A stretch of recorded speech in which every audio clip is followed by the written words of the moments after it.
Hello, Andy. How are you? I'm good. How are you? I'm good. It's always a great day when I get to talk to Andy Samberg. That's all I have to say. I love it. How are things going with you and the family during quarantine? You got a little daughter. My goodness, busy, busy times. Yeah, it's been challenging, mixed with fantastic. Good. Where the family time is a real gift. I'll say that. That is for sure. Well, thank you for this gift because Palm Springs is seriously. See how I did that, Andy? I Pretty love good. it. Perfect seg. This movie is so funny, so good, but so much more. And I wanted to ask you before we get into that, when you must get so many scripts thrown at you. What was it about this one? Because, like I said, there's so much going on in this one. Right. Well, thank you for assuming I get sent a lot of scripts, first off. But yes, I will say this. This is a movie that has elements of rom-coms in it, and I have been offered rom-coms in the past, and in my opinion, pretty good ones. Yeah. But in the past, I have not opted to do them because I love watching rom-coms, but I was a little worried about being in one that was a little more down the middle. Right. And Palm Springs is a movie that is anything but down the middle. It is a blend of genres, including rom-com, but also including sci-fi and existential comedy and broad comedy and everything in between. So I think the short answer is that's what appealed to me so much about it. It was this strange melange of genres, but it somehow felt of a piece, and it had its own tone and its own voice, and was just written in a way that really excited me. Yeah, and I love the existential part of it because this movie could not be more perfect for this time, what we're going through, about learning about ourselves and what we're going through. How did you relate to that? Well, it's interesting because, when we shot the movie, we didn't know anything about COVID or any of this. It was right. It was more just as a human being it resonated, and I think for a lot of the people who worked on it, it was the same of, asking yourself the questions in life. When do you choose to take the leaps of faith, and I think for a lot of people experientially, there's things that happen to you, things you wish you had done differently, and it can be hard to learn to forgive yourself for those things if they didn't go how you wanted. Yeah. Or there's a lot of people that don't believe they are worthy of being loved or loving because of those experiences, and I think that's really at the heart of this movie, is that feeling of being stuck, both literally or figuratively, and how do you overcome that, and can you overcome that? And if you're two people that are both experiencing that in your own particular ways, even if you have an incredible connection, is that enough? For sure. I mean, talk about elite. My goodness, how scary is it for you or for somebody who's doing so well on a show like Saturday Night Live, and then you're like, got to move on. That's huge.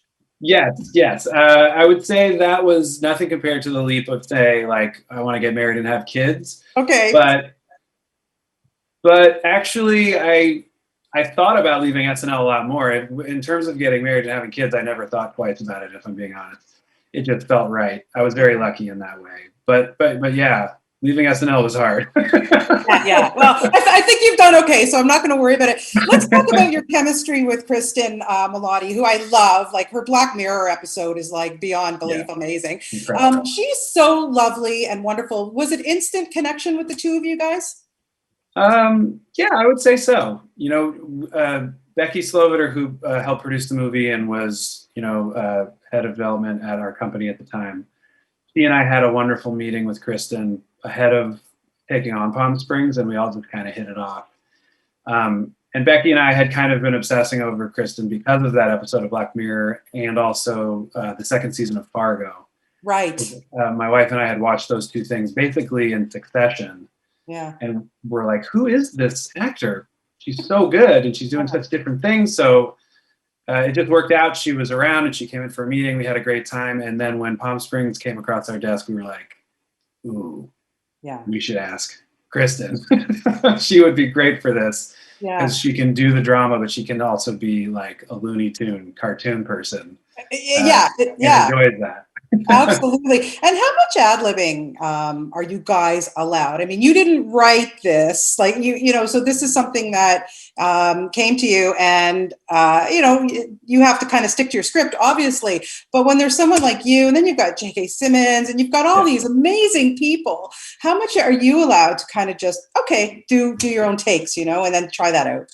Yeah. Well, for me, I was a producer on the movie and Yeah. helped sort of develop the script.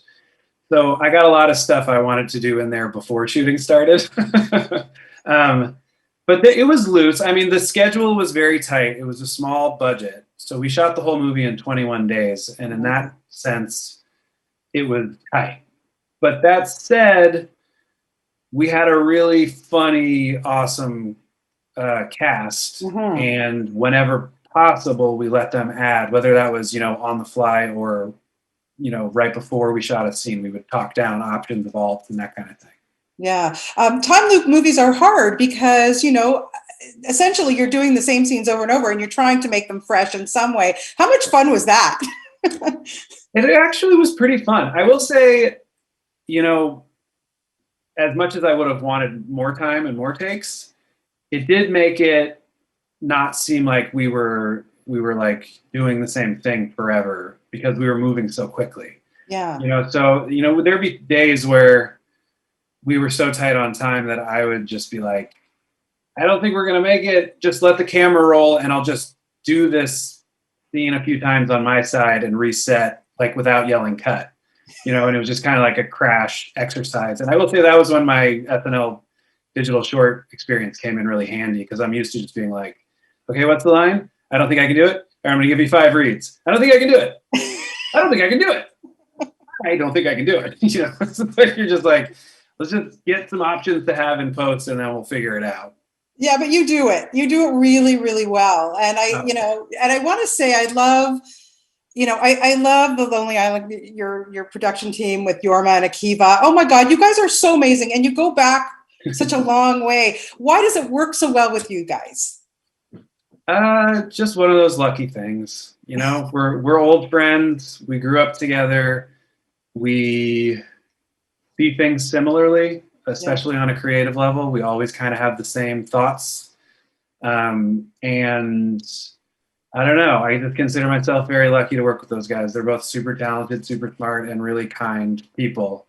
And we've kind of just stayed a family through all of this. It's been amazing. Yeah, well, you're super talented, super kind, and a pretty amazing guy yourself, Andy. I always love talking to you. And thank you also for the laughs every week on Brooklyn Nine-Nine. Oh my God, just awesome. Keep up the great work. But this film is so fantastic. I can't wait for Canadians to be able to get a chance to see this. So thank you. I always love talking to you. Thank you so much for your time. Awesome. Same here. I appreciate it, really. You're welcome.